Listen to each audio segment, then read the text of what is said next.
Okay.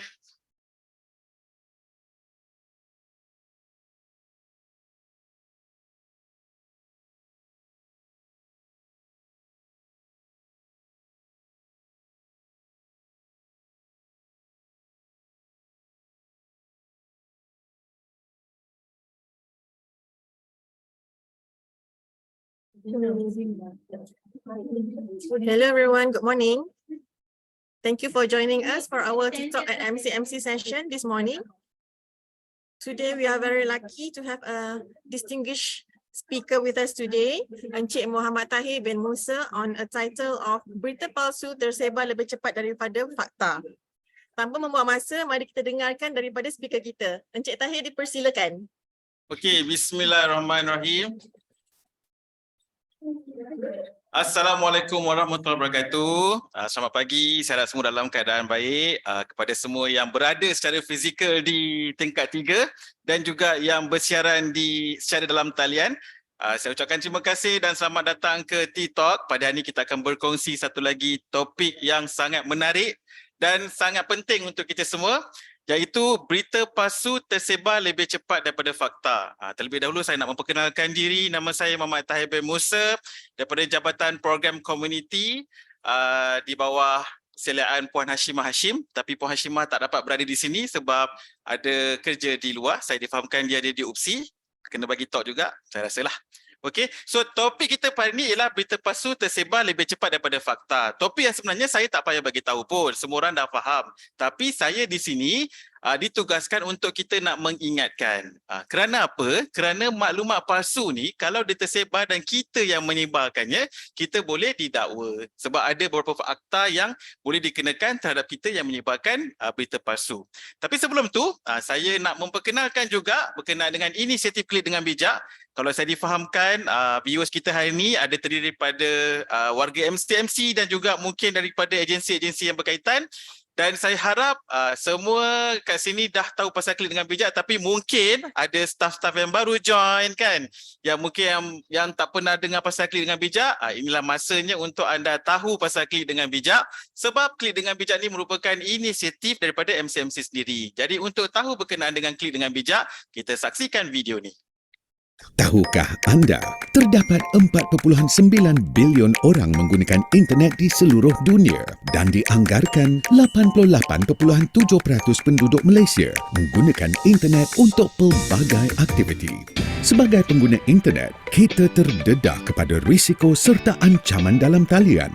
Kita berhadapan dengan ancaman baru yang wujud setiap saat di internet. Menyedari hakikat ini, MC telah melancarkan inisiatif Klik Dengan Bijak pada tahun 2012 untuk memberi kesedaran dan mendidik pengguna internet di Malaysia untuk menggunakan internet secara positif, produktif dan bertanggungjawab. Pelaksanaan program-program KDB adalah melalui modul-modul yang diwujudkan berteraskan 5 prinsip rukun negara, di antaranya maklumat palsu. Saya akan menentusakan setiap maklumat yang saya terima. Penipuan dalam talian. Saya tidak akan. Bukan, kami.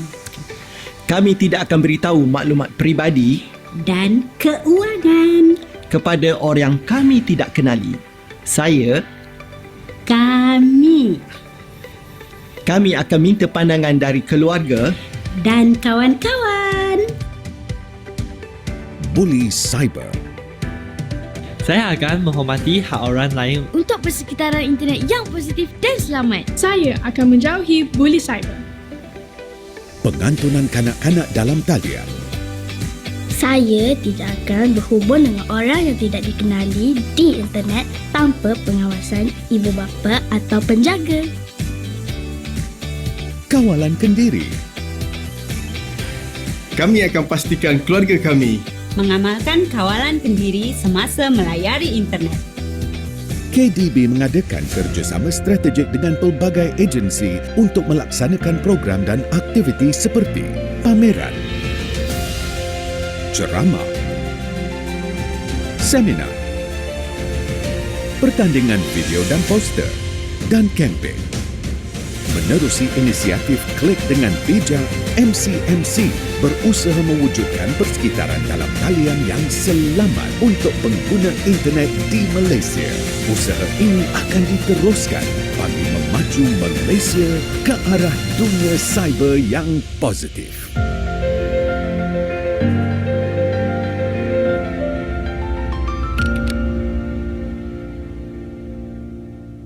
Okey, itulah tadi sedikit banyak tentang Klik dengan Bijak. Jadi, kepada adik-adik yang, adik-adik pula, kepada warga MCMC yang baru join kita kan, yang belum follow lagi kita punya social media, silakan berbuat demikian. Yang ada dekat dalam ni pun cuba check masing-masing, buka Instagram tu dah follow ke tidak, kita Klik dengan Bijak. Kalau tidak, bolehlah follow. Yang muda-muda boleh follow Instagram, yang tak apa-apa muda tu pergilah Facebook kita ya. Okey, so hari ni, kita nak bercerita tentang maklumat palsu dan saya nak beritahu manusia hari ni, kita tahu sekarang ni media ni menjangkaui kita daripada mana-mana saja. Dan kita sebenarnya boleh akses kandungan 24 jam sehari. Kan? Maksudnya setiap masa kita boleh akses mana-mana kandungan pun dan kadang-kadang kita sendiri yang create kandungan tu. Kalau dulu, manusia zaman dulu ataupun orang dulu sebelum kedatangan internet ni kan, kita ni hanya sekadar pengguna. Kalau bayangkan kalau kita tengok anugerah juara lagu, dulu kita panggil muzik-muzik kan. Kita cuma boleh kecam, kita boleh macam puji ke, dekat sumbang apa semua dengan jiran-jiran kita, dengan orang sebelah ni apa nyanyi macam gini sekarang ni kan. Tapi sekarang kalau keluar JJL, semua orang dah jadi pengkritik hebat. Dekat Twitter tu bukan main, pitching lari lah, tone tak kena lah, macam-macam lagi. Okay? So kalau dulu kita hanyalah pengikut saja pemerhati, tapi sekarang ni kita dah jadi penerbit kepada kandungan. Macam korang kan yang selalu upload selfie tu, kan setiap kali upload selfie tu yang letak layer 99 layer tu, tu kira penerbit lah, penerbit pada kandungan korang dan bersedialah untuk dikecam. Right? Okay? So, tajuk kita ni, saya nak terus pergi tajuk kita. Kalau tengok daripada video tadi, Klik dengan Bijak ni dia ada banyak modul. Antaranya kita ada bully cyber, kita ada pengaturan kanak-kanak dan salah satu daripadanya lah maklumat palsu. Okay.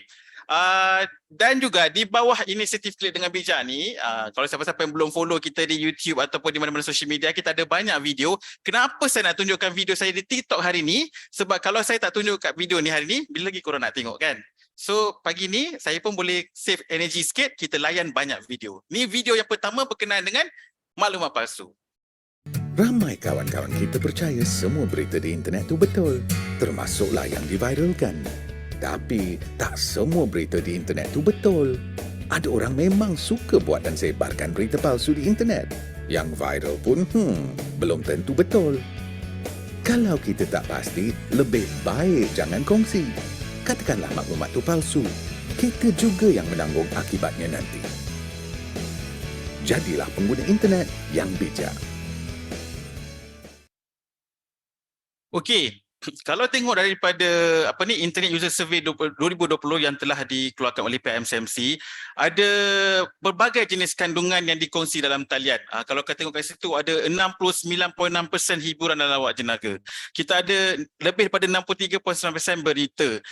62% perkhidmatan maklumat awam. Kenapa saya kongsikan statistik ni? Saya nak tunjukkan bahawa kandungan dekat dalam internet ada banyak jenis. Dan kita tak nak dalam kandungan-kandungan ni terdapat maklumat palsu. Tak kira lah ia dalam bentuk lawak jenaka ke, dalam bentuk berita ke, dalam bentuk pendidikan. Tapi maklumat palsu yang boleh disebarkan ni, kalau ianya dari segi orang kata jenaka dan orang kata untuk buat lawak, okey. Tapi macam mana kalau ia bersifat berita? Kan macam yang kita pernah tahu yang masa Michelle Yeoh menang Oscar baru-baru ni kan, tersebar kata hari Rabu cuti kan. Kita pun macam dah excited, rupanya maklumat palsu. Kan dia dah memberikan harapan dan di MCMC sendiri pun banyak sebenarnya berita-berita maklumat palsu yang tersebar, cuma kita ni lebih celik lah. So kita berjaya menepis kan. So kita jarang mendengar maklumat-maklumat palsu dan memberi harapan-harapan palsu kepada rakan-rakan kita. Okey, jadi dekat sini statistik yang saya kongsikan ni, kalau tengok daripada tujuan kenapa pengguna internet ni berkongsi kandungan, diorang ni daripada 71% ni dia nak berkongsi kandungan bermanfaat. Tapi secara yang kita risaukan ialah niat tu ada nak kongsi kandungan bermanfaat, tapi mereka tak sedar yang dah berkongsikan maklumat palsu.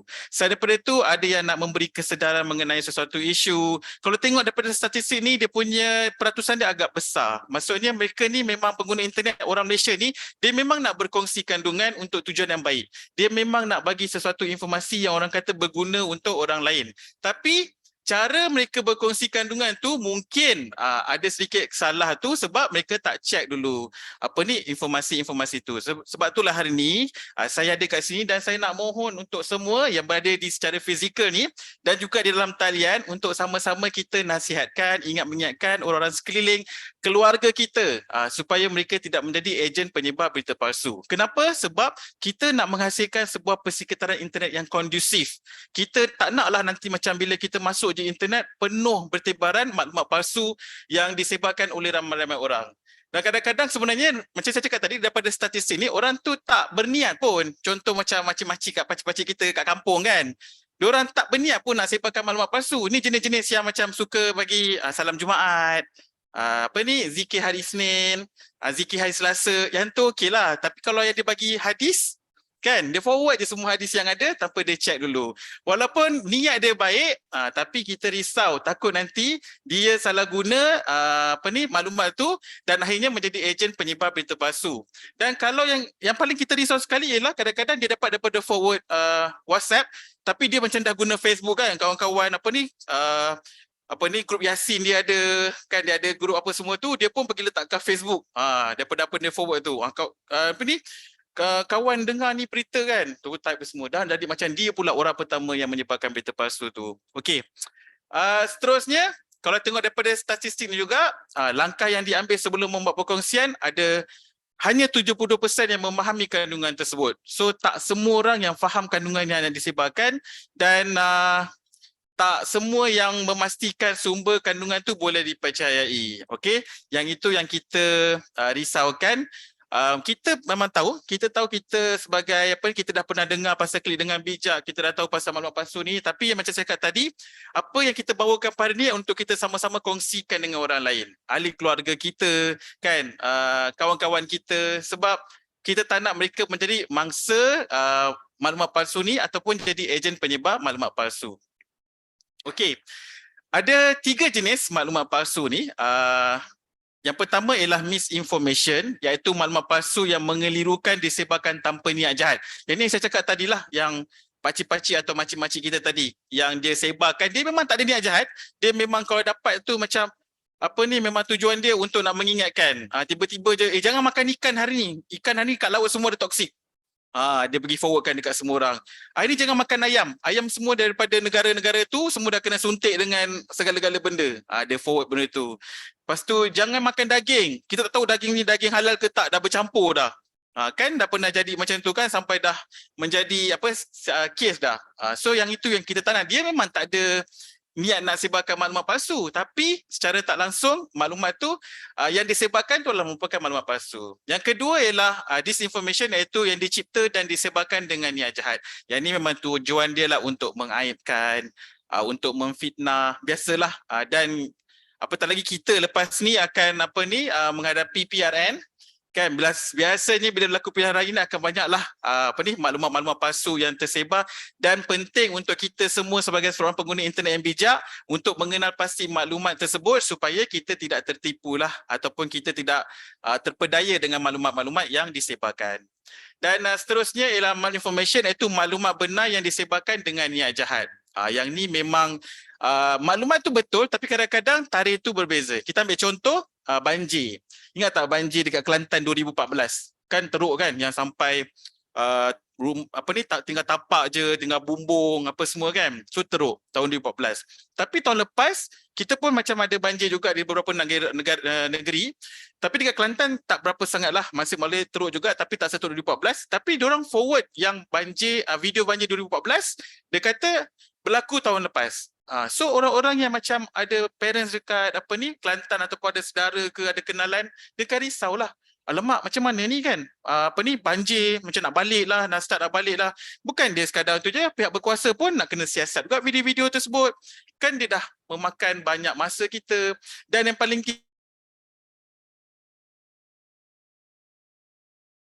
menyebabkan kacau bilau lah, dan kita tak nak benda tu berlaku. Okay, alright, ini adalah contoh-contoh kes yang pernah terjadi. Kalau kita tengok dulu zaman COVID dulu, saya rasa contoh-contoh ni banyak yang boleh tengok sendiri. Siasatan-siasatan telah dibuat kan. Yang ni kalau dia macam rajin sikit lah, dia pergi edit gambar tu. Orang Malaysia ni dia memang sangat kreatif. Dia kalau bab kreatif ni memang boleh bagi kat orang Malaysia. Dia edit, dia sunting sampai dia nak memperdaya kita dan sebagainya. Dan saya sendiri pun sebenarnya masa tengok gambar ni pun zaman-zaman COVID kita kat rumah masa tu kan, kita pun macam adalah rasa marah juga kan. Kenapa kita jadi macam ni apa semua. Tapi rupanya benda ni adalah fake news. Nampak tak? Sedangkan saya pun ditipu, apatah lagi anda semua kan. So kena ambil tahu. Dan kita tak nak nanti bila orang sunting video-video gambar-gambar macam gini, orang kita tukang sebarkan sebab kita macam kita pun nak orang lain pun percaya apa yang ingin disampaikan. Alright. Okey, kesan palsu ni, maklumat palsu ni, kan kita punya topik hari ni pun dia memang cepat tersebar dan sebenarnya dia boleh mendatangkan pelbagai kesan negatif. Alright. Yang pertama ialah dia mengaibkan individu ataupun pihak yang terlibat. Ini memang kita fahamlah, kadang-kadang maklumat palsu ni dibuat untuk nak mengaibkan atau nak menjatuhkan setengah pihak ataupun organisasi. So dan semestinya maklumat palsu ni dia memang akan mengaibkan individu atau pihak yang terlibat. Kita sebagai contoh, kita bekerja sekarang di MCMC, kalau ada sebarang maklumat palsu yang tersebar mengenai MCMC, kita sendiri pun akan terasa kan, walaupun maklumat palsu tu tak berkaitan dengan kita. So ianya memang berkaitan. Alright. Yang kedua, memberi kesan negatif kepada reputasi seseorang ataupun organisasi. Yang ni macam cakap tadi lah, bila dia dah ada maklumat palsu tentang seseorang atau organisasi tu, persepsi orang, dia akan macam pandang negatif ke orang tu kan. Kalau sebagai contoh, kalau ada orang kata si A ni dia selalu datang lambat, tak buat kerja, padahal dia tak macam tu pun. Itu maklumat palsu yang disebarkan berbentuk fitnah. Kan dia dah memberi kesan negatif pada orang tu, dan kita nak investigate pun kadang-kadang lambat. So kita akan lebih mudah percaya. Bila kita tengok orang tu macam dan kebetulan mungkin dia tu macam baru je balik ambil kopi kat bawah kan. Kita pun cakap ini mesti baru sampai. So tak boleh macam tu ya. Okey, kalau tengok saya tengah ambil kopi tu, maksud saya bukan lambat lah. Right? Okey, ketiga ialah menyebabkan kerugian jika melibatkan wang ringgit. Kita pun tahu orang Malaysia ni, kita tak sebut orang Malaysia, tak boleh lah, kita cakap pengguna internet lah. Pengguna internet ni dia cepat tau kalau nak sebarkan benda-benda yang macam tak sah. Macam contoh, kedai ni halal, kedai ni haram kan. Tiba-tiba kedai ni bersih, kedai ni tak bersih. Dia tak study dulu pun, dia tak cari pun sumber apa semua, dia main forward je. Lepas tu kita pun dah takut. Dulu saya pun pernah yang satu zaman tu satu kedai ni haram, saya pun macam alamak dah makan banyak, macam mana? Panik kan. Kita memang makan banyak, kedai tu kita memang makan banyak. So kita pun email lah, sebab kita kerja MCMC kan, kita pun email, betul ke berita yang tersebar ni pasal? So dia pun reply, oh tak ada, ni semua pihak JAKIM dah mengesahkannya halal. So kita pun petang tu pergi balik makan kedai tu sebab kita dah rasa secure. Okay, alright. Tapi apa jadi kat kedai tu? Orang-orang yang tak datang kan, dia dah boleh datangkan kerugian kan, apa semua ni kan. Itulah kesan maklumat palsu tu. Alright, saya akan bagi contoh sekejap lagi. Okey, seterusnya ialah mengakibatkan penyebaran maklumat yang tidak benar kepada masyarakat. Yang ni yang kita paling takut.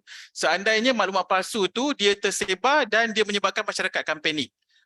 Macam contoh yang banjir tadilah, macam lepas ni saya akan bagi contoh lagi berkenaan dengan budak sekolah yang katanya kena culik lah ataupun apa ni. Jadi kalau macam melibatkan benda-benda yang umum macam tu, kita akan rasa takut. Kita akan rasa takut nak hantar anak kita pergi sekolah. Ataupun yang pasal ni lah sekarang yang virus H1N1 lah, virus COVID lah. Lepas tu dia main sebar macam tu je, lepas tu kita pun takut dah nak hantar kita pergi sekolah. Bila takut nak ataupun taska pun takut nak buka, bila taska takut nak buka, mak bapak pun nak hantar anak ke mana? Nampak tak? Bila maklumat palsu dia tersebar macam tu dan dia tak boleh dibendung, dan akhirnya boleh menyebabkan ramai orang yang akan ada efek dia. Okey? So, tadi kita dah cerita pasal maklumat palsu, sekarang kita akan belajar macam mana cara kita nak semak fakta.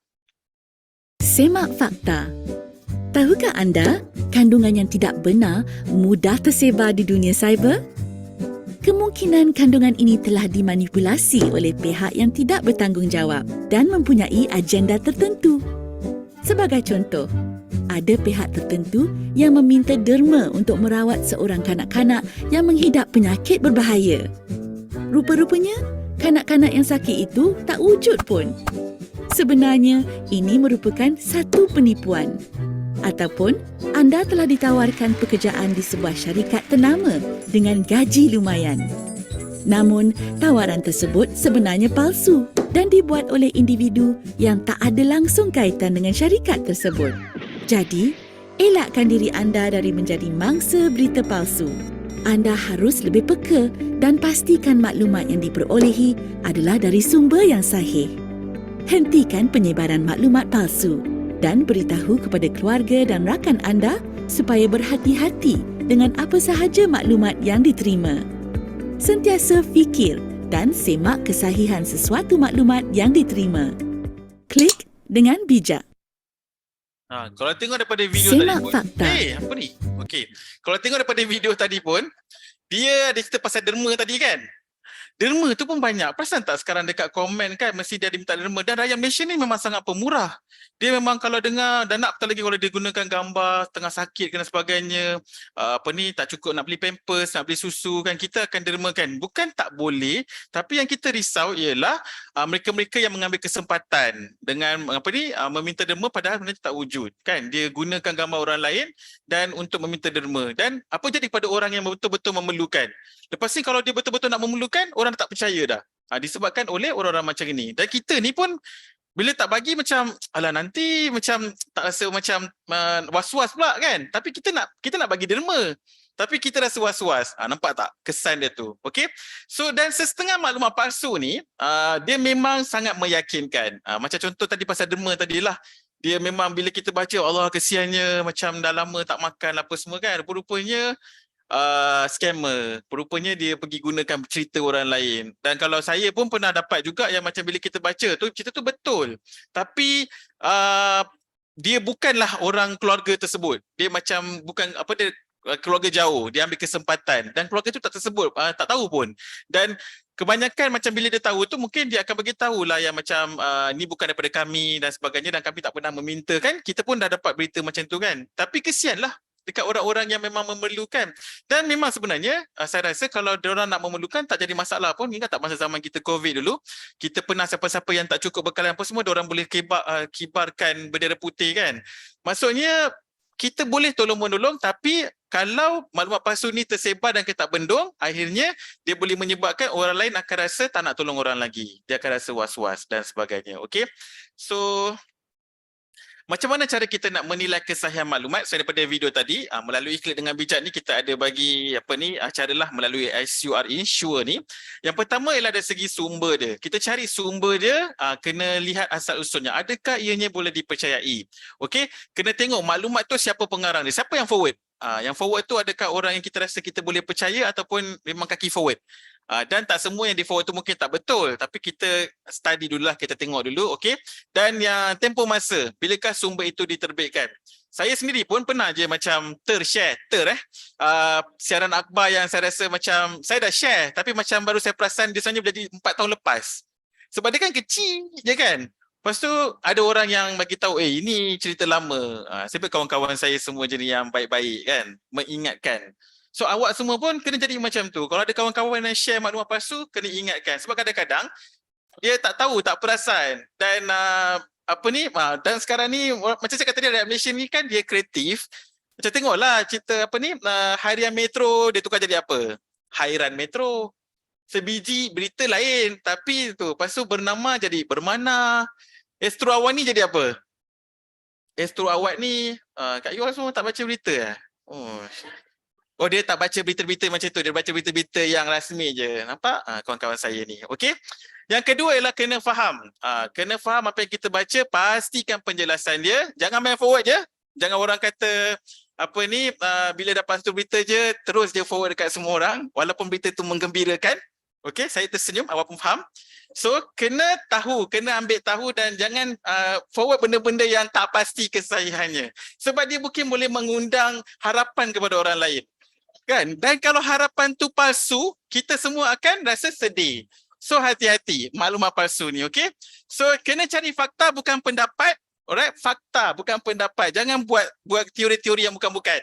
Sebab ianya boleh mengundang masalah di kemudian hari. Okey. Seterusnya selidik.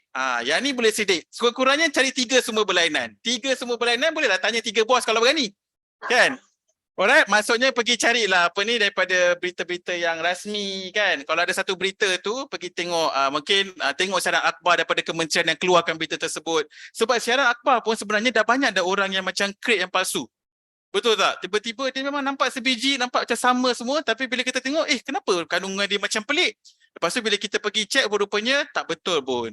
Dan dah dinafikan oleh kementerian ataupun menteri tersebut. Okey? Dan akhir sekali kita kena nilai, cari keseimbangan, gunakan pertimbangan yang sama, lihat daripada sudut yang berbeza. Okey, kena tahu kenapa pengarang memulakan topik tersebut. Okey, dan apa yang sebenarnya dia nak capai melalui penulisan tersebut. Kadang-kadang penulisan dia macam cakap tadi memang dia nak forward untuk nak berikan informasi, tapi ada yang memang nak menjatuhkan orang, nak mengaibkan orang dan sebagainya.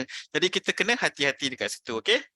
Alright, ni sebagai contoh ni, ni kasut bata. Kenapa saya ambil kita letak kasut bata ni sebab kita pun tahu ramai rakyat Malaysia memang gunakan kasut bata. Kan, untuk anak-anak dia. Saya nampak kat depan saya ni pun ramai ada anak-anak dalam sekolah, mungkin dah menggunakan kasut bata ni untuk pilihan sebagai anak-anak dia. Dan dia mudah didapati. Tapi kita kena tahu, ada sesetengah keluarga tu, dia nak beli sepasang kasut pun kadang-kadang kena tunggu gaji. Kan? Tapi kalau berita tersebar macam ni, dikatakan ada kalimah Allah dekat bawah tapak kasut yang sebenarnya tak betul pun, tapi dah disebarkan, kadang-kadang ada orang sunting nak nampak kasih cantik lah, dia pergi lukis dan sebagainya. So yang keluarga-keluarga yang berpendapatan rendah yang dah beli tadi, dia dah nak kena cari duit lagi nak beli kasut baru. Kan? Yang kedua, dia dah mula rasa takut sebab dia rasa macam dia pun tak berhati-hati masa beli kan. So nampak tak kesan dia? Dan orang-orang yang boykot kedai ni, so kalau tak beli kasut bata, nak beli kasut apa? LV. Tak mampu. Kan? Nampak tak dekat situ? So kesan dia tinggi. So kita tak nak macam nanti benda ni dia boleh menyebabkan panik kepada masyarakat. Okay, ni siapa? Jackie Chan. Semua tahu kan Jackie Chan kan? Tapi tahu tak 2011 Jackie Chan telah dilaporkan meninggal dunia. Tahun 2013 pun dilaporkan meninggal dunia. Macam mana? Tiba-tiba dah meninggal lagi. 15 pun meninggal dunia lagi. So kalau kita tengok kan artis-artis ni, okey, siapa yang create berita-berita orang dia dah meninggal dunia ni? Bukan hospital. Kan? Nampak memang betul lah maklumat palsu. Saya tak rasa yang datang ni jemaah dia ke apa semua kan. So maklumat palsu. Maksudnya maklumat palsu ni kita pun dapat tahu berita tu. Maksudnya dia sampai dekat kita. Kan? Dan ini semudah-mudah berita. Bayangkan kalau kita jadi Jackie Chan. Sedih tak? Tiba-tiba dia macam, kau ada kat sini lagi? Bukan dah meninggal semalam. So kita tak nak jadi macam tu, okey?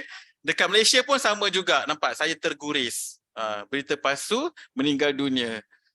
Dia boleh jadi dekat semua orang. So kita pun kena hati-hatilah dalam kita nak menyampaikan satu berita dan sebagainya. Okey? Yang ni pasal penculikan. Kalau tengok tu satu negara dah kecoh.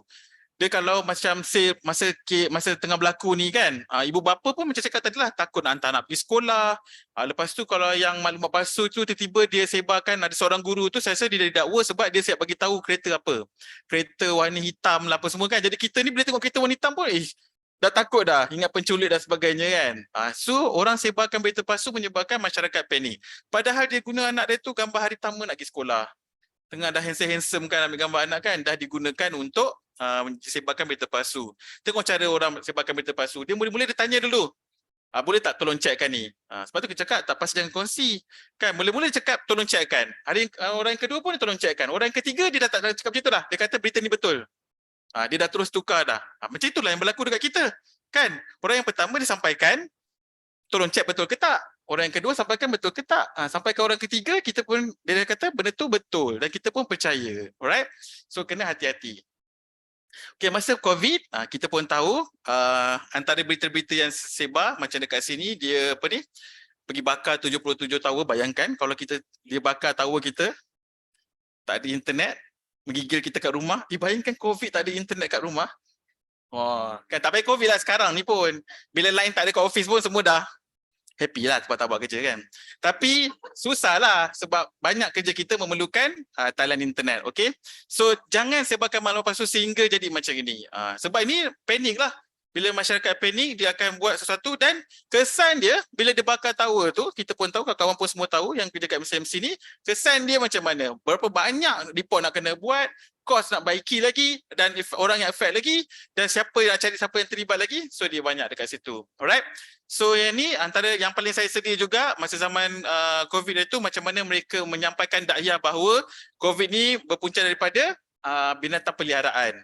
Dan kebanyakan yang di negara sana tu kebanyakannya memang ada binatang peliharaan tu di tempat-tempat yang tinggi, apartmen lah, kondo dan sebagainya. Lepas tu dia pun baling je keluar macam tu sebab panik. Bertebaran lah diorang dekat bawah tu semua. So yang itu yang kita tak nak lah, sebab kita rasa tengok pun tak sampai hati kan. So melalui dengan disebabkan itu, banyaklah pihak macam even MCMC sendiri, WHO, KKM masa zaman COVID tu, berapa banyak dia kena keluarkan statement, kena keluarkan poster bercerita pasal maklumat palsu ni. Itu semua dah kos dan masa. Dan di MCMC sendiri pun, kita pun antara agensi yang memang kuat dalam memastikan berita palsu ni dibendung kan. So kita tak nak nanti macam banyak masa kita digunakan untuk maklumat palsu ni, akhirnya kita terpaksa macam nak kena korbankan dari segi pembangunan. Bukankah pembangunan tu lagi penting? Lepas tu dekat sini saya memohon kepada semua untuk kita sama-sama sampaikan kepada orang sekeliling kita berkenaan dengan maklumat palsu ni dan cara untuk nak menyimak maklumat palsu supaya kita boleh lebihkan masa kita untuk dari segi pembangunan. Okey? Alright, yang ni sebenarnya Dok Mai, salah satu cara untuk kita nak memastikan sesuatu berita tu, sebenarnya Dok Mai ni merupakan sebuah inisiatif daripada MCMC dengan kerjasama dengan pelbagai pihak sebenarnya.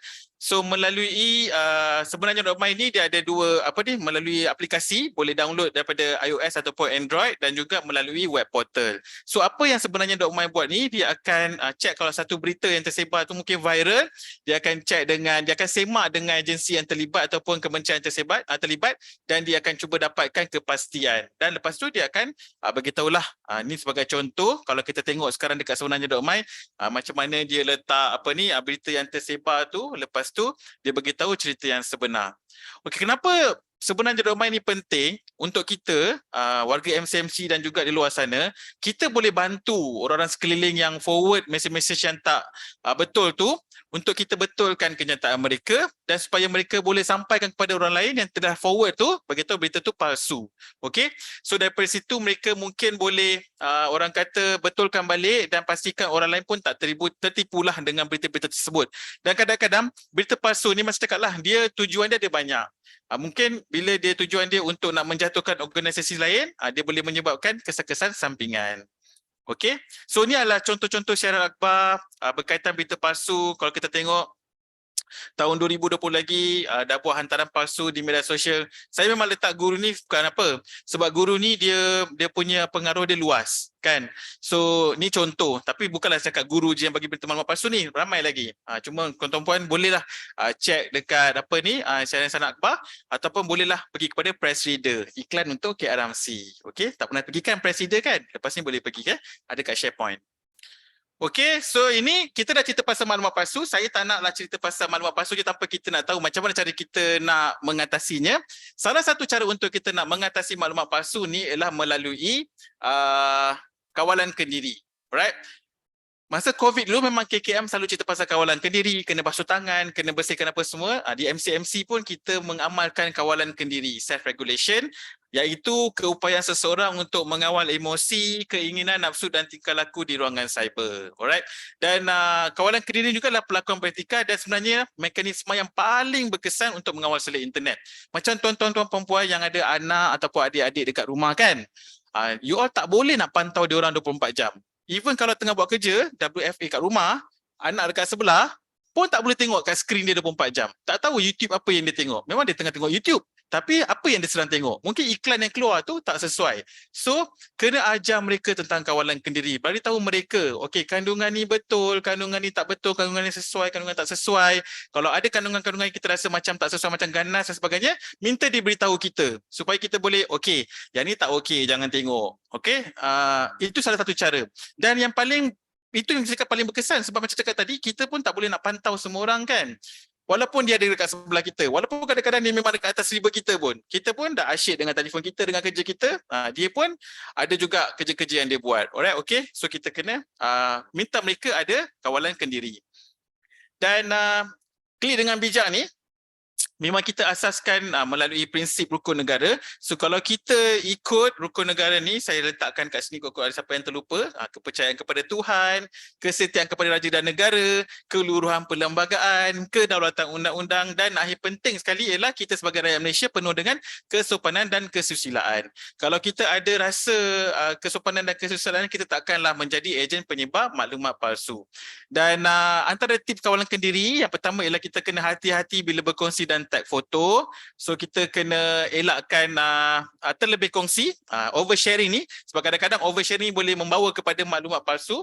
Alright, padamkan maklumat peribadi dan negatif dan bina profil positif dalam talian. Kalau macam ada berita-berita yang pernah kita share sebelum ni, boleh padamkanlah walaupun dah lepas, tapi masih lagi kita tak terlambat untuk kita nak bina reputasi digital kita yang baik. Dan laporkan kandungan tidak sesuai kepada pembekal perkhidmatan internet dan pihak berkuasa. So kalau nampak kandungan-kandungan yang bersifat palsu dan sebagainya, boleh terus laporkan kepada pembekal perkhidmatan internet tu, sama ada Instagram ke, Facebook ke, ataupun boleh laporkan kepada MCMC dan juga PDRM. Jangan berjumpa orang ni biasa. Okay, kena ingat lawak jenaka tu mungkin tak kena dengan orang lain. Ni boleh melibatkan maklumat palsu juga. Kita nak cerita pasal orang lain sampai kita nak bagi fake news pasal diri dia. So kita rasa tu lawak tapi sebenarnya tak. Dan pastikan emosi dan fizikal kita stabil. Elakkan tindakan yang terburu-buru. Ini pun kita cerita tadi berkenaan dengan kalau kita dapat sesuatu maklumat tu, jangan terburu-buru terus nak forward dan sebagainya. Bagi tahu dekat kawan-kawan kita, makcik-makcik kita, mak-mak kita dan bapak kita kat kampung tu. Dia memang agak seram sikit nak bagi tahu dia orang, tapi kita kena buat. Kalau tak nanti takut dia orang pula yang dikenakan tindakan. Dan kita kena ingat bahawa undang-undang, jadikan undang-undang sebagai peringatan sebelum mengemaskini status. Okey, ini kalau ada sebarang laporan, bolehlah buat laporan-laporan yang berkaitan dekat forum ke dekat sebagainya. Okey, dan kesimpulannya, dah kesimpulan. Okey. Sebagai pengguna internet, kita terikat dengan pelbagai undang-undang untuk melindungi diri dan orang lain. Dan seperti sebilah, sebab dah ada kerja saya kena bacalah. Seperti sebilah pisau, internet dan media sosial adalah suatu alat yang bersifat neutral. Ia bergantung kepada pengguna untuk meletakkan nilai terhadap penggunaan. Dan sebenarnya kebanyakan jenayah cyber yang berlaku di media sosial ni berpunca daripada pengguna itu sendiri. Betul tak? Kan? Siapa yang forward maklumat palsu tu? Pengguna internet lah. Betul tak? Siapa yang macam menyebarkannya? Siapa yang percayakan maklumat palsu? Kan? Siapa yang percaya dan akhirnya ditipu? Pengguna internet juga, betul tak? Okay, so kita kena hati-hati dan kena sentiasa tingkatkan pengetahuan mengenai risiko dan ancaman di internet. Alright. Gunakan media sosial secara positif, yang ni sedikit iklan. Okay, walaupun kita tahu maklumat palsu ni dia banyak tersebar kat media sosial, tapi kalau kita lepas ni dah tak sebarkan maklumat palsu, tapi sekarang ni kita gunakan media sosial secara positif. Dan ini ialah inisiatif-inisiatif lain saya nak promote juga. Kita ada jendela, semua orang pun tahu. Kita ada Malaysia ICT Volunteers. Di bawah Jabatan Program Komuniti kita ada 2 inisiatif, Klik dengan Bijak, dan satu lagi ialah Malaysia ICT Volunteers. So kalau ada siapa-siapa yang nak tahu lebih lanjut, bolehlah berhubung terus dengan kita. Ada Puan Nina, Puan Dina ataupun Cik Saiful. Mereka ni in charge Malaysia ICT Volunteers. Kita ada package, kita ada pusat ekonomi digital di bawah division kami CDMD melalui Jabatan Pembangunan Ekonomi. Tak tahu lah CMED. CMED ada pusat ekonomi digital. Kita ada check your label. Yang ni untuk semua warga MCMC kita kena tahu, sebab kita kena nanti kalau orang tanya, oh kita tahulah ni daripada MCMC kan. Kat Check Your Label ni pun ada dia punya social media dia sendiri. Dan satu lagi kita, saya tak masukkan lagi. Nanti saya akan masukkan. Alright. Dan kita punya sokmed dekat bawah ni, siapa-siapa yang boleh follow. Dan ini adalah kita punya tema 10 tahun ulang tahun yang ke-10 Klik dengan Bijak. Kita sebenarnya dah masuk ke kita dah meraihkan ulang tahun ke-10 ni pada awal tahun ni, dan tema yang kita bawa ialah ke arah dunia cyber yang positif. Sebab kita memang inginkan dunia cyber yang nampak sihat dan indah saja. Melalui untuk kita nak capai ke arah ini, memang kita kena buatlah inisiatif-inisiatif macam Klik Dengan Bijak ni. Kita kena buat pelbagai lagi program advokasi untuk kita nak pastikan semua pengguna internet mereka tahu tentang risiko dalam talian dan cara untuk menanganinya. Dan sedikit iklan, saya juga akan, kami akan mengadakan program Bicara Klik Dengan Bijak secara dalam talian esok, yang akan penceramah kita adalah Puan Nur Adilah daripada Pejabat MCMC Negeri Johor, dan kita ada hadiah Touch and Go e-wallet lagi mahal daripada apa yang kita bagi pada hari ni lah. Sorry KMC. Okay, so kalau siapa-siapa yang ada kelapangan esok boleh join pukul 3 petang. Dan sekian saja. Oh, belum habis lagi. Kita ada kuis lepas ni kan. Sebab kita nak bagi hadiah, tengok masa. Oh, memang tepat. Saya memang dah susun dah masa ni cantik-cantik. So semua orang boleh bersedia. Yang online pun boleh join ke? Oh, online pun boleh join. Oh, kita ada apa ni? Ada 2,000 tengah bersiaran dengan kita sekarang ni. So memang agak ramai kat sini. So kita bolehlah. Tu maklumat palsu, nampak? Tu contoh maklumat palsu. Nampak? Dia orang dah percaya dah. Nampak yang kawan-kawan semua dah percaya. Wah, apa semua kan. Tak boleh macam tu. Jangan percaya. Okay. Tengok betul. Buka Zoom tu. Mana ada 2,000. Staff kita pun tak sampai. Okay, so kita akan pergi kepada quiz terus. Bersedia semua kat dalam ni pun boleh join. Dekat online pun boleh join. Pakai handphone. Sekejap. Bagi masa. Okay, bagi saya masa untuk kita bukakan kuis kita. Senang je.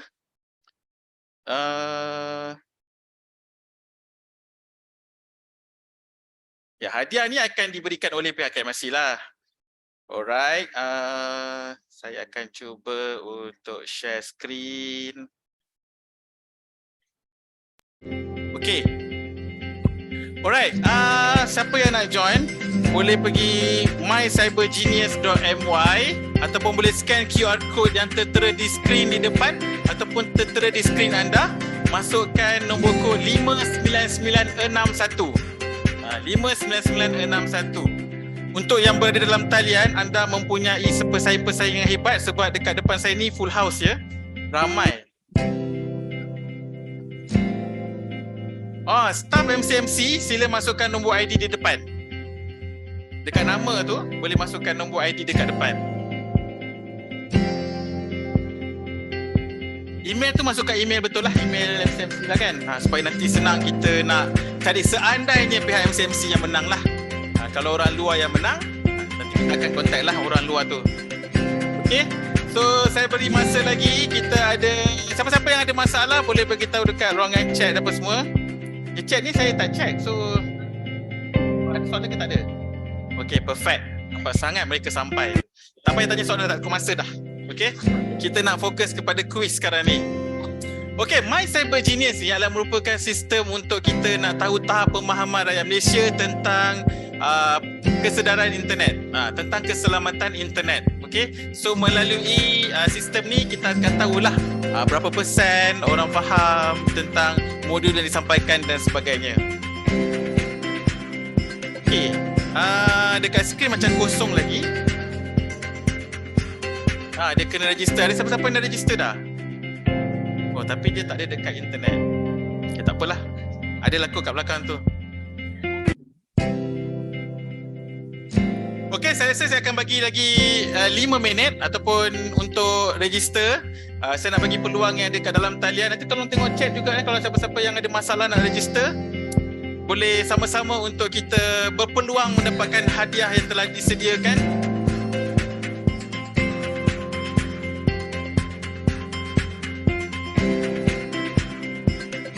Okay, jangan lupa untuk masukkan nombor PIN 59961. Boleh scan QR code My Cyber Genius yang ada dekat skrin ni ataupun boleh pergi pada mana browser dan masukkan mycybergenius.my. Okey, lepas tu masukkanlah maklumat-maklumat yang diperlukan. Jangan risau, maklumat-maklumat ni kita takkan gunakan untuk tujuan-tujuan yang tak betul lah. Kita akan dapatkan untuk kita dapatkan selesai. Okey, kita dah nampak dah dari situ. Orang dah start masuk. Kita dah ada Puan Syaliza daripada Pejabat MCMC Negeri Kedah. pantas. Okey. Mungkin dia dah start masuk kat sini. Kalau dia masukkan sekadar nombor free, you ada dia punya ni kan? Nama kan? Kalau tak boleh masuk yang dekat fizikal ni, mungkin boleh try cari wifi lain. Okay, saya ada 2 minit lagi. Untuk siapa yang belum masuk. Siapa yang tak boleh masuk? Boleh angkat tangan. Dah masuk dah. Loading, yelah memang macam itu. Dia bila masuk tu dia akan bagi tahu apa? Dia akan nampak macam tu. Cuba tunjukkan skrin tu sikit. Loading tu.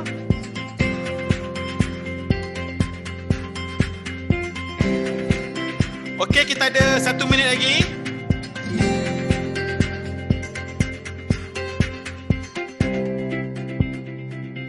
Dia kalau dah masuk, dia memang akan tunggu dah masuk macam tu. Macam mana? Selamat datang. Dia akan cakap selamat datang, lepas tu dia akan loading apa semua. Okey, kita ada 20 saat lagi. Nani dah masuk dah? Belum? Satu lah tak boleh masuk sebab apa?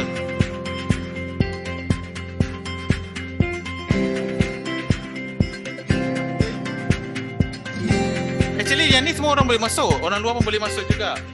Apa soalan dia tadi? Oh tak, boleh pergi macam ni. Pergi pada mycybergenius.my. Buka browser, tak kira Safari ke, Chrome ke dan sebagainya, dekat telefon bimbit ataupun dekat laptop ke atau komputer, dan masukkan. Bila dah masuk tu, nanti dia akan suruh masukkan nombor PIN. Masukkan nombor PIN 59961 dan masukkan detail. Kemudian boleh jawab. Alright, okay? Nak ni dah okay dah? Right, okay. So kita akan teruskan. Yang tak dapat join jangan risau. Jangan lupa, saya kan cakap tadi besok kita ada siaran lagi. Berpeluang untuk menang hadiah yang lebih menarik daripada pagi ni. Okay? So kita akan teruskan dengan soalan kita yang pertama. Bersedia? Yang dalam talian semua bersedia? Dan juga secara fizikal bersedia? Kita akan mulakan. Oh tak boleh. Ada masalah? Dia memang tengah loading. Boleh tak someone tolong tunjukkan dekat skrin macam mana tu? Nina. Tunjukkan dekat kamera.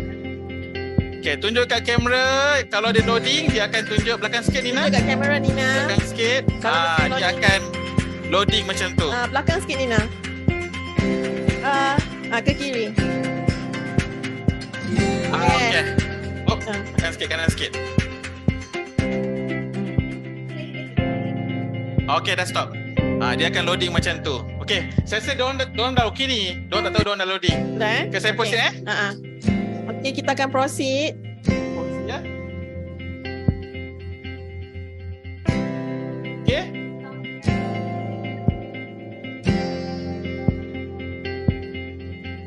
Okay, kita akan proceed mula dengan soalan kita yang pertama. Berbunyi, bersedia semua? Siapa yang paling cepat dan betul? Untuk soalan yang pertama, jika saya dapati maklumat yang dikongsikan rakan di media sosial saya adalah palsu, saya perlu memaklumkan rakan saya untuk memadam perkongsiannya dan memaklumkan orang yang menerima maklumat tersebut bahawa maklumat itu adalah palsu. Saya dah cerita tadi. So ini boleh tahu jawapan dia betul ke salah? Oh, semua tak nak jawab. Semua tak nak bagi jawapan. Kan? Nak menang. Faham? Tak apa. Okey, 5 saat lagi untuk siapa yang belum jawab. Kita tengok siapakah top 5 untuk pusingan yang pertama. Pusingan yang pertama, wow. Di tempat yang kelima kita ada Michelle. Di tempat yang keempat, 310. Di tempat yang ketiga, Fadlina. Di tempat yang kedua, Muhammad Muizuddin. Muiz Sarawak ke? Ya, cool. Dan yang tempat pertama, Akmal. Okey, Akmal orang baru ni, nombor baru ni. Semua ni staff saya rasa sebab ada nombor. So ada 2 orang yang salah tu. Macam mana? Salah tekan. Okey, faham. Nasib baik salah tekan. Okey, kita teruskan dengan soalan kita yang kedua. Bersedia? Adakah Akmal boleh mengungguli carta kita? Apabila saya menerima maklumat yang belum ditentusakan dari internet, yuk tak keluar. Perlahan sikit. Dia memang ni cabaran sebenarnya. Kita sengaja buat supaya korang macam tak terus tekan. Sekarang baru keluar. Bacalah. Pilih 1, 2, 3 ataupun 4. Kita tak cakap game ni senang kan? Kita cakap game ni ada cabaran ni sikit. So dia memang perlahan-lahan tu kita keluarkan jawapan tu. Okey, ada 3 soalan lagi boleh jawab. Jangan hentam je, jawab dengan betul. Okey, untuk pusingan yang kedua, Siti Farhana di tempat yang ke-5, Muhammad Muizzuddin jatuh 2 anak tangga, Nur Salsabila masuk carta dan Shaliza masuk carta di tempat yang kedua, dan Akmal masih mengungguli di tempat yang pertama. Dan hanya 77 saja yang jawab dengan betul. Yang lain semua salah. So kena berhati-hati. Kita pergi kepada pusingan kita yang ketiga. Soalan yang ketiga. Saya tidak akan berkongsi apa-apa maklumat yang nyata tidak sah kepada sesiapa pun. Boleh jawab A betul, B salah, dan C ataupun D sekiranya jangan jawablah, itu scam. Okay? C dan D itu maklumat palsu. Jangan scam. Jangan jawab. Okey, 10 saat lagi siapa-siapa yang belum jawab. Okey, kita ada ramai hari ni 168, sebenarnya lebih kat sini. Kadang-kadang dia tak tunjuk kat sini. Okey, untuk pusingan yang ketiga, top 5 kita. Di tempat yang kelima, Terry. Di tempat yang kelima, Muiz. Masih lagi di tempat yang keempat, Nur Salsabila di tempat yang ketiga, Shaliza masih di tempat yang kedua, dan Akmal masih lagi di tempat yang pertama. Yang lain-lain ni macam mana? Masih lagi berpeluang untuk masuk ke top 5 kita. Pastikan jawab dengan cepat. Okey. Okey, soalan kita yang keempat. Maklumat palsu boleh dianggap sebagai wabak yang mampu menjejaskan produktiviti, reputasi dan integriti seseorang. A betul, B salah.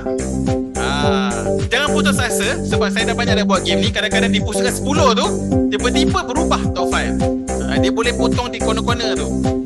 So masih lagi berpeluang untuk menang.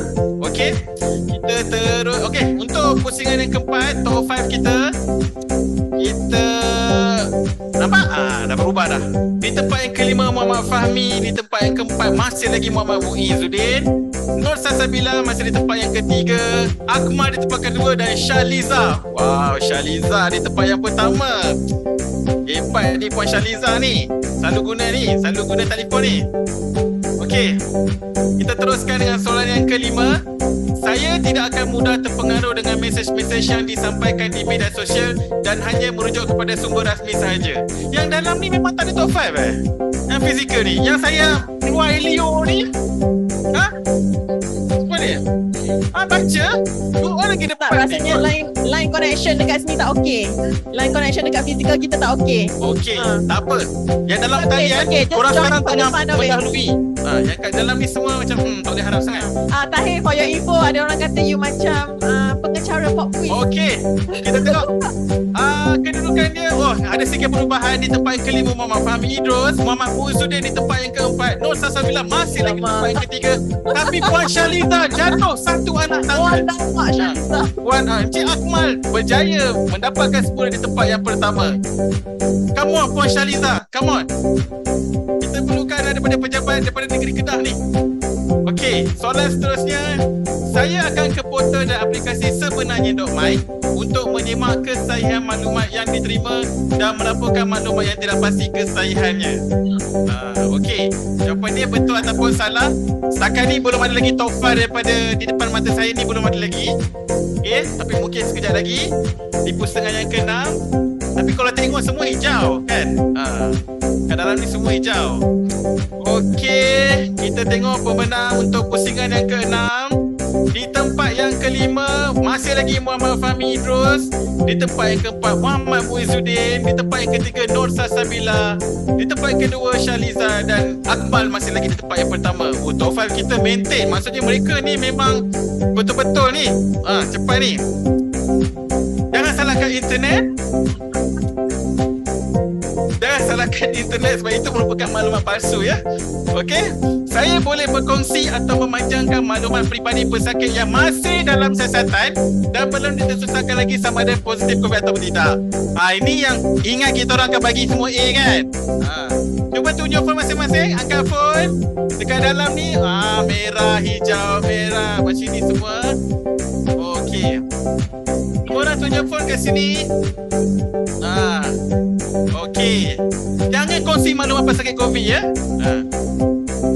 Wow, mereka ni memang hebat. Di tempat yang kelima Muhammad Fahmi Idrus, di tempat yang keempat Muhammad Muizzuddin, di tempat yang ketiga Nur Salsabila, di tempat yang kedua Syahliza, di tempat yang pertama Akmal. Okey, kita teruskan dengan soalan kita yang seterusnya. Nampaknya saingan begitu sengit dekat sini. Saya perlu memastikan sesuatu maklumat yang saya baca di internet adalah sahih sebelum saya menekan butang kongsi atau share di media sosial. Kena cara untuk kita nak tahukan maklumat tu pasal kita pergi pada portal sebenarnya .my. Betul. Okey, bernama pun sekarang dia dah ada, dia panggil I think bernama official checker ke betul. Apa boleh tengok jugalah. Alright, okey. Buat soalan lagi. Berpulang untuk masuk ke top 5 kita. Untuk pusingan ke-8, wah, kita ada perubahan sikit. Di tempat kelima Siti Farhana berjaya masuk ke carta. Di tempat yang keempat Muhammad Muizzuddin masih lagi. Di tempat yang ketiga Nur Salsabila, Puan Syahliza bekerja keras untuk mendapat tempat pertama tapi masih belum berjaya lagi. Akmal masih lagi berada di tempat yang pertama. Okey, saingan di antara Akmal dan Syahliza. Tapi yang lain-lain pun jangan risau, berpeluang untuk pergi ke tempat yang pertama. Okay, soalan kita yang ke-9. Sesuatu maklumat yang diperoleh di internet boleh disahkan melalui jurnal akademi, media rasmi seperti televisyen dan radio, serta portal-portal agensi kerajaan.